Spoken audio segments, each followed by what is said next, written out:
Madame, au moins tant tous avoir collé en abomona. Ce que vous avez bitumba. Quel groupe vous allez bosser il faut en assis. On les a conseillé. Alors si vous allez bosser, il faut attendre au talagasima. Bah donc soit se retrouver dans bitumba, bah qui est un groupe, mais tika la yemo na front. On soit qui makala. Bon dit bah au beta. Oh oh oh. Moi ngol bani maître. Kabunda kinda yemo. Akinda yemo ko. Atala ici matin. Mais nze mumba wa maka zonga sima soki tsoki zonga sima tala sima soki comment zonga mutu tala sima atali sima te atali sima te akeka ka bikendela tanga atali boy retard bana mai na sima basiba banzana kikala basiba kimaki mwana mai atikali yemo il est resté seul pourquoi vous êtes dans une coalition dans cette coalition ça va changer Nakati. Ils ont créé un cadre de concertation entre FCC et Nakash. Nakati a cadre de concertation, Yé Kabunda za Nakati. Donc s'il y a des crises, il faut l'absorber Nakati a cadre de concertation. Lelo Bomona, 289 au bazar pour départ à Kabunda. Baza banane. Bato FCC. Est-ce que madame vous comprenez le FCC allons la mutua cash. C'est que boulingo zate, mariage zate. Na niveau à Facebook na koma ibo mwana mwasi soko moni mwana mobali plutôt soko moni obengi chéri na yo lelo azu ya pesi raison lobi a pesi raison ona koyate papa za na porte o mwana bimate mointe nzoka yo zo zela ende boyo kanaki yeba ki mwana mwasi ona alingi osute alors yo mwana mobali yo mwana mwasi pe so moni chéri no bengi ona na réunion mais oyebi ki mobali no za chômeur Aza président de l'association des chômeurs, ou bien aza vice-président de l'association des chômeurs. Ou bien obenge boyo nazo conduire, mais yo yebika kumbaka mutukate aza na mutukate. A peine à permettre. Yebaki mbali wana lingi osute. Kabundu devrait lire. Il faut attendre ba événement. Balinga qui est soute na niveau ya nini ya assemblée wana. Madame, na ba réseaux sociaux kaka onga na baki Kabundu, okeko za la vice-président ya maman Janine Mabundu. Maman na bela ate. Mo bato nzoto wana ba bela ate. Nga bato nzoto minene buto ba tension mati wikiti secret bato nzoto mike ba bela kate wana peso tuna ba médecin baza ba nzoto kolongono ngolo bani mama wana jour mota ko bela yo banda osa la place na mère so ko voyager juste aibi ke session za lundi mère wana dimanche na tongo zao mama wana akotikela Kabundu musalate e Kabundu juba akotikela yo nini plénière batu ba obunda Kabundu zonga na parti Kabundu na parti alingi ko créer problème na kati ensemble avec ko créer problème yo si bana ninga balinga ba na quartier musu bunda na ye yaya mususu to menace ka ye atoba yaya na basangani Salut, allez vous abonner à la chaîne. Yaya mususu to menace ka ye atoba yaya na basangani ba kumisa yo ba kumiso ta Kabundu devrait tenir compte de ça.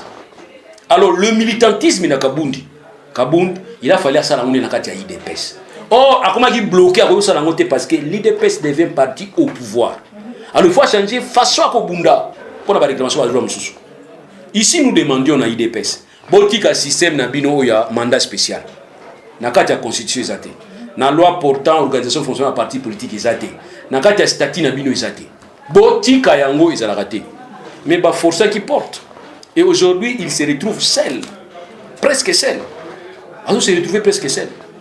Oui, il y a des gens qui vont soutenir Kabundu, même au niveau IDPS. Ils vont comprendre que IDPS tous. IDPS, parce que nous avons une substance, il y a revendication, il y a une IDPS. Nous avons pas Palu. Palu, benda et substance. Palu est Tigala, Palu est Tigala, mais Palu est un grand parti politique. Un parti historique et culturel patrimoine nabiso. Le Palu est vidé na ba substance nyonso. C'est comme ça bazo nosala na niveau IDPS. Alors, tout ce qui pa ya mwana mboka zonga tika mama vice-président, ça apporte quoi na IDPS? Dis-moi un peu. Directement je vais apporter nini cause la vice-président ya Assemblée nationale. Bisika mama Mabunda za, maire wana lingi musala mama wana. Ba biso so ya 6h zonga 23h. Mama na lingi boulot na lingi moko mukete. Bon, maire on a joué dans le ono président ngana boyati. Intérêt ni il pesa sana moi garder poste wana intérêt sani. Mais bon remplacer ka muntu moko IDPS. Maman tu yebi wapi?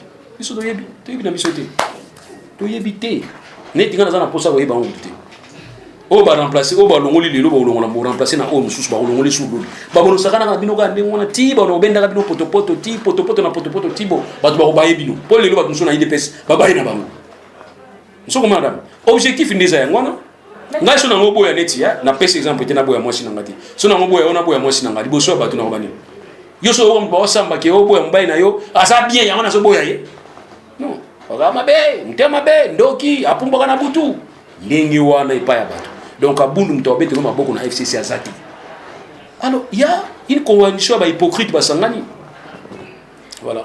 Mais à venir... Bon, d'abord pour l'Italie Covid-19 il faut que nous avons toujours un problème, il y a communication. Nous avons décrit avoir constaté un problème déficit, donc c'est-à-dire un déficit communicationnel. Il y a pour ça une information exactement. Bon, cela est dit aussi, il y a une nouveauté à maladie. Maladie est tellement nouvelle. Et au moins, même à niveau il y a Ebola, tellement d'Ebola, ils ont qui pour frapper, payer, belé, jouer, mesures pour ils permettre comment se comporter face à Ebola. Mais maladie au Covid-19 est tellement la brisque sont tellement trop que grande puissance tout le monde a grande puissance pour comment qui a chez nous. Donc biso petite puissance donc quand ça va faire mieux que les gabangoté. Mais sauf que nous avons eu la facilité à cause de la beaucoup plus informé na ba conséquences que là ibaninga. Mais nous n'avons pas tenu compte il y a avantage wana malheureusement. Donc on peut dire que l'information exacte. Mais tellement toujours déjà l'information. Comment est la propagation de la maladie? Comment est-ce qu'il faut peut-être se tenir, qu'est-ce qu'il faut, période zozoa, tu vois, toujours l'information déjà wana, toujours l'élément déjà wana, mais les Européens savent sur makasa kolbani. Nous devons être obligés de vivre avec ça. Tout c'est confiné davantage, sinon en ce moment nous allons encore créer un autre problème. Surtout ici en Afrique, nous allons créer un grand problème parce que kobima, toi nanzala, si quoi kobimate, c'est que tu confines zala. Yango na moni, tu ligne ko vivre na yango. Même ça ba tu muso to se kana bango. Mais écoutez, Sida, tu es qui en 81, 82. Copé Sambo, tu n'es pas mon Sida, il faut qu'il m'en. So il va go, négono na Sida, c'est fini. Au lieu de ça, il faut qu'on a été. Mais pour aller tous les informations, mais tant que tu as d'informations, tu es que rapport sexuel, il faut protéger. Tu es que fidélité, il faut préserver mon Sida. Tu es que nini susu. Bon, tu es est-ce que c'est pour autant tout ça la somme comme autre banga, tout ça là? Mais quelque part, c'est protégé. Donc, il y a un que pour la maladie, mais si nous allons vivre avec ça pour créer pour nous société, ou nous allons créer encore inutilement une crise économique. Parce qu'à ce moment-là, nous avons tendance à comprendre. Nous avons pays au Venezuela, nous avons Bolivie, nous avons Bolivie, nous avons même affronter la police.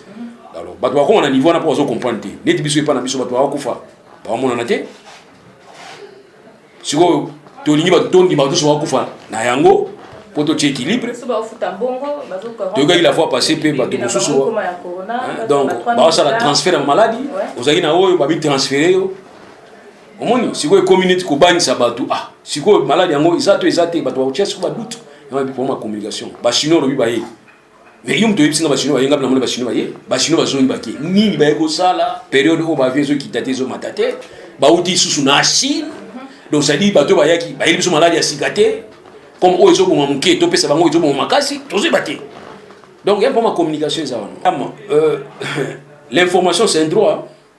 Information bino ça a droit au droit ba fu da biso ba salaire te bo sali marche oh non président o faut longole ba longole te bo sali marche oh non il se dit nini. Mais ça aussi c'est un droit, il faut poser la question. Biso faut te poser question. Yonanga na bango, to sangana to tuna qu'est-ce qu'il y a? To ça là-bas mémo. Collectivement soit individuellement, to tuna ba ko sala nini? Bino makambo to tumboka na makambo ezanga tina ya pam. Wa ofite na imana arbitre sali erreur, to arbitre sali nko, to bomani ponango. Ta makambo to bomana ponango. Il faut tous se reprocher que Congolais que ça naïf. Oui, c'est nous, ça dit nga so milongola te hein. Beaucoup de temps nga milongoli. Nga bena na kati. Donc ça bisonde erreur ça bisonde. Bino za ba journaliste na tuna bino toujours ba question te. Mais maman yo yebi na ba réseaux sociaux boduka ngai muna lobaki ke soso na libata bozela zen bozela makite. Zangate. Nga muna lobaka ngo soso na libata. Bobali si bango tie bango place moko 10 ans. Jamais maki koya. FCC na cash et l'eau est en FCC frappe nango ezokomona na peso. Quelle frappe? Il y aura une vie, ce que vous avez signé contrat dans mon BBC ou abusé, nous avons signé nos contrats. Oh, Tantine Zayo, oh, Tantine Balanda qui joue Moussoukou n'a pas contrôle signé qui respecte à quitter. Bon, on a signé nos contrats. Ça va, et qui a une réputation à Moutouna futur. Ne vous en faites pas. Il faut avoir cette responsabilité à respecter l'engagement. Pris. Conséquence, il y a majorité dans le monde. Oui, bien compris. Conséquence, il y a majorité FCC en Rwanda. FCC avait 2 ans à préparer le réseau légal. FCC aux Omouna. Il y a 2 ans. 2016-2017. D'ailleurs, tout 3 ans. Parce que FCC, il faut organiser. Non, 2 ans. Il faut organiser l'élection en 2016. C'est le cycle électoral. Il y a noté. Il y a noté, non?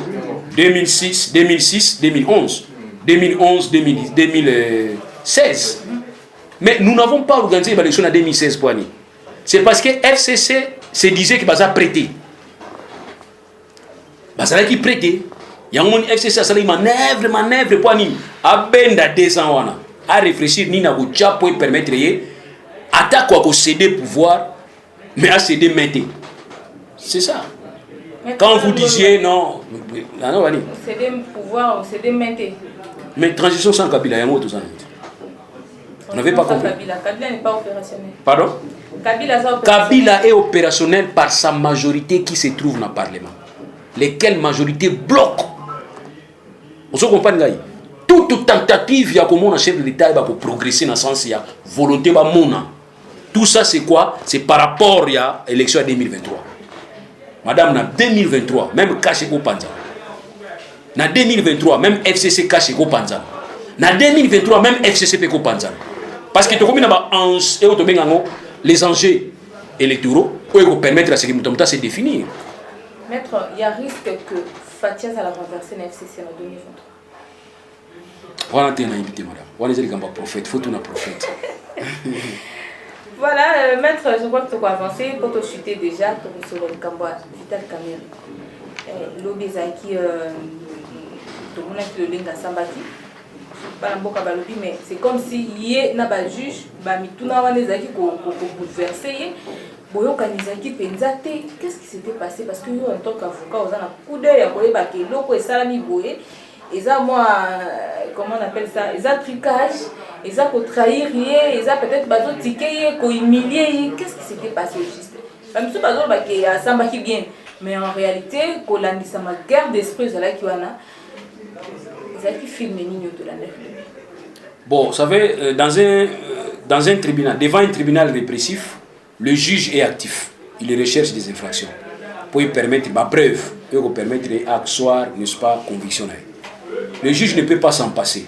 Dès lors qu'il y a une preuve, il y a un élément de preuve, on va soumettre, il est obligé à taler, on peut aimer ce qu'on dit. Alors certaines preuves sont faibles, apparemment. La preuve nous sera forte, aussi apparemment. Mais peut-être ça peut arriver que le faible que yo moni faible na misu na yo, juge a moni moins importante. Donc voilà un peu procéder tout ça. Chacun vit avec sa prétention. Mutu moko sera rare n'est pas juge oui muyi bindenga kanganga condamné nga za rare. Toujours na iba kité le kwango ya ko kota na poche na nga yango moko et ça peut défense. Il a peu défense. Là on a vu que laisser totika tribunal ou isala musala na mutina suka. Verdict ki kubima. Jugement kubima.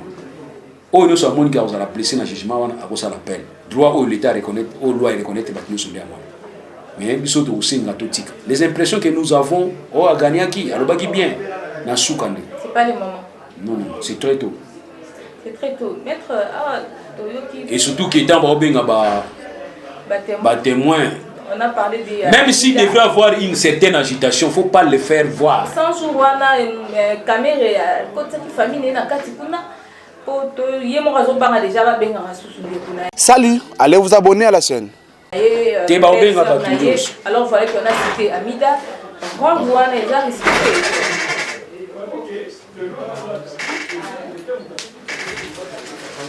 Nani? Akota,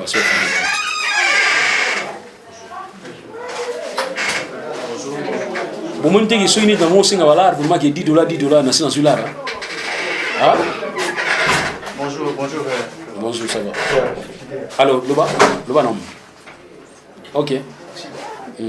Alors, risque vous a habité risque parce que hier moi déjà Vital Caméra réagi ça qui a pour bang monnaie le quoi bani ba humilier ba benga madame na yona c'est comme si elle a inclus dans le programme 100 jours en wana c'est comme si bon je sais pas bon au moni tant aux hommes ma cliente tant aux hommes ma client na yo na liboso à juge il faut préparer une éventualité nyos d'ailleurs bon ba dum so ça la système ni au moins on va créer moi tribunal moko ya lokuta moni na so comprendre ngai ça ba stratégie mon choix za bana to pesa po to ça ba échange non toute une question stratégie ezani ni bosali moi tribunal na bino moko boutier juge boutier ministère public boutier partie civile boutier client na bino kaka bino na bino ba foka na kati ya cabinet moko bokabwani mtamtawa jouer rôle wana bozo attaquer muso azo attaquer muso azo tu comprends pour pesa client na bino akota na bain yana ti ba réchauffement wana ça ba réchauffement au mona ki ça ba réchauffement na ba côté na plaider na ba côté na plaidoyer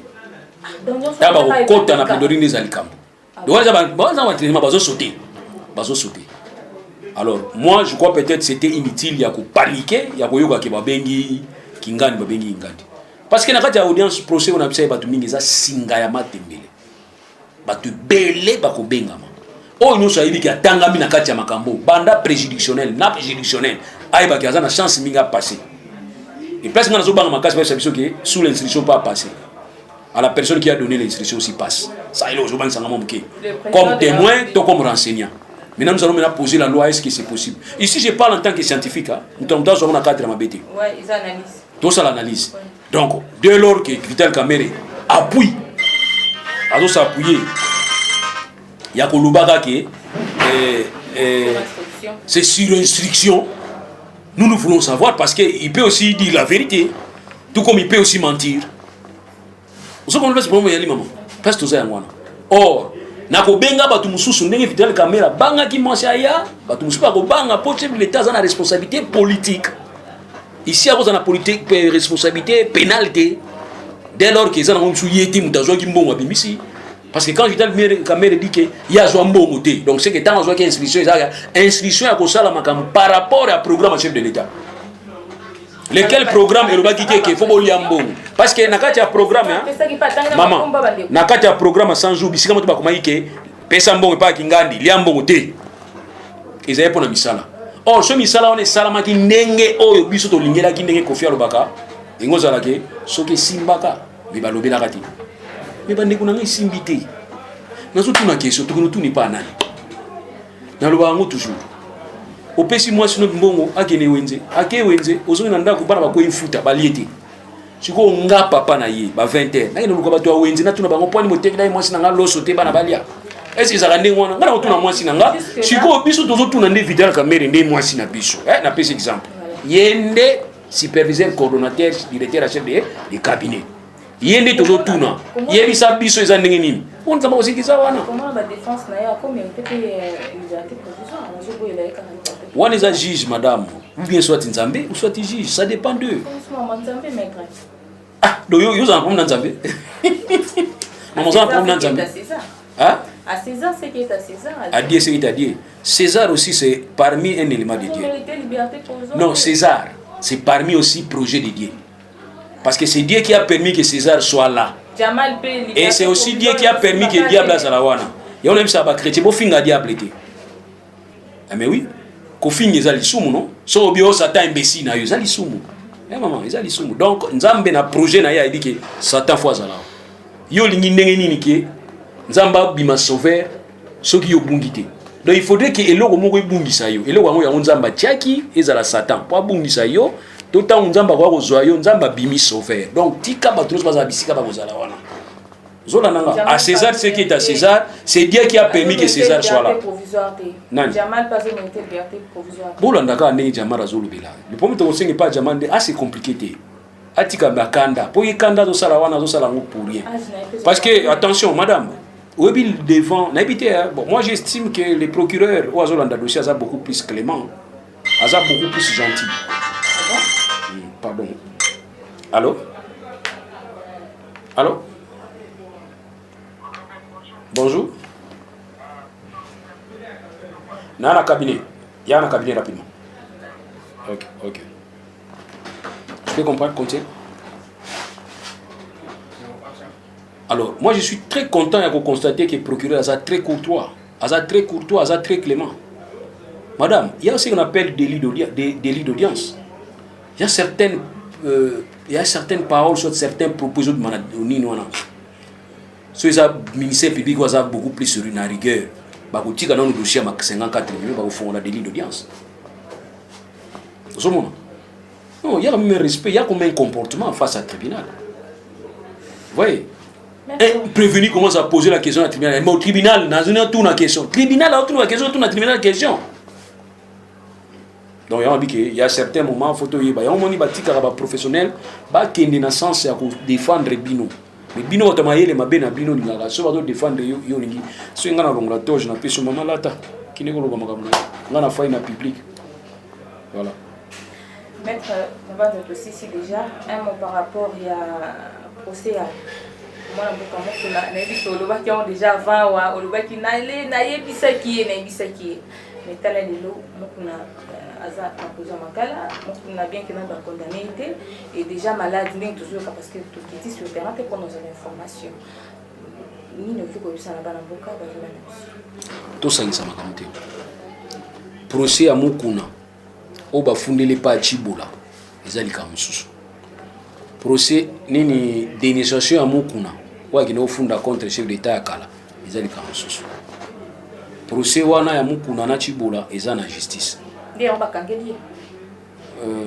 Bon nakati ya map ezande yango.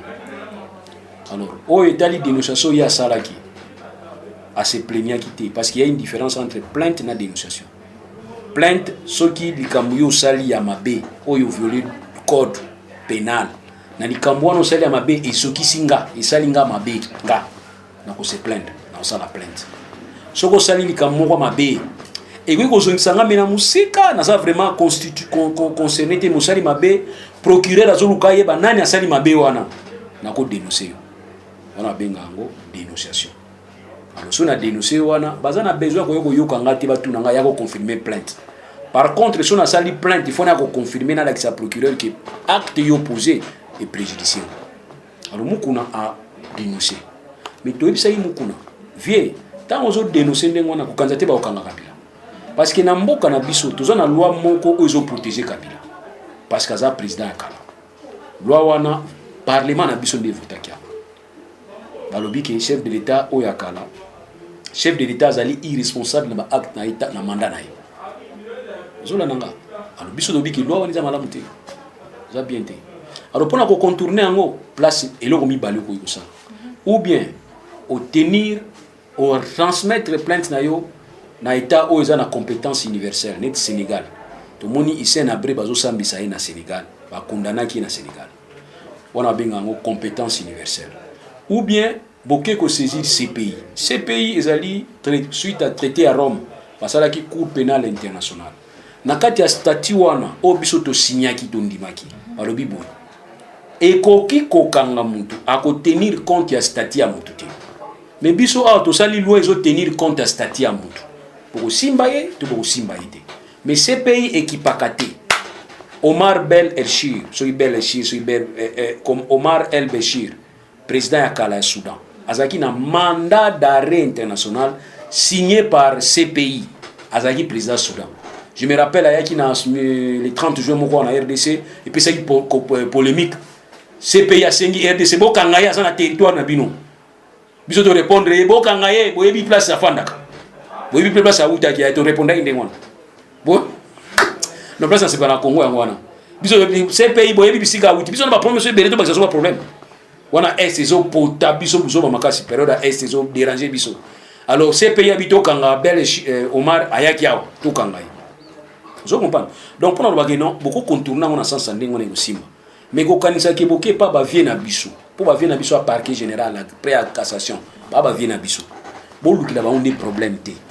Bino ba na bino nde yangwana. Place ko funda obo kine kota mususu bo funde pas ba vie na biso wana. Siko bino oli ba vie ba sani. Ba ki kanga bina na kinga kati. Nani akozwa mandat da mini nani akwenda exécuter yango avis de recherche nani akosimba akino luka po bazo empêcher vie wana pona ba militaire ba telemi ba kenge la chef d'état kalaté mais loi o tozanango y en tant que organe de la loi azana obligation à faire respecter et puis à respecter loi o lobby que chef de l'état kalazana infraction té ya suki wana siko bino so bango ba biki mo to ça les até puisque na bina dénonciation na ba répondre bino faut ba répondre bino parquet général pour la cassation a obligation à répondre bino ba que non dénonciation mukuna nous sommes incompétents siko tant ba fi ba bande mo bini mboyo utayi ngakati ne boluba que Kingara fouti mbongo pour bakanga ite yango boluba to ibaka pe ba procédure une mauvaise orientation et ko pesa mauvais résultat yango na lobi ki madame pour na dossier wana to kolobela ngote maman afunda kiaza audience eza publique alors les gens sur la télévision té malchance parce que ya munene zo les garder à la télévision soko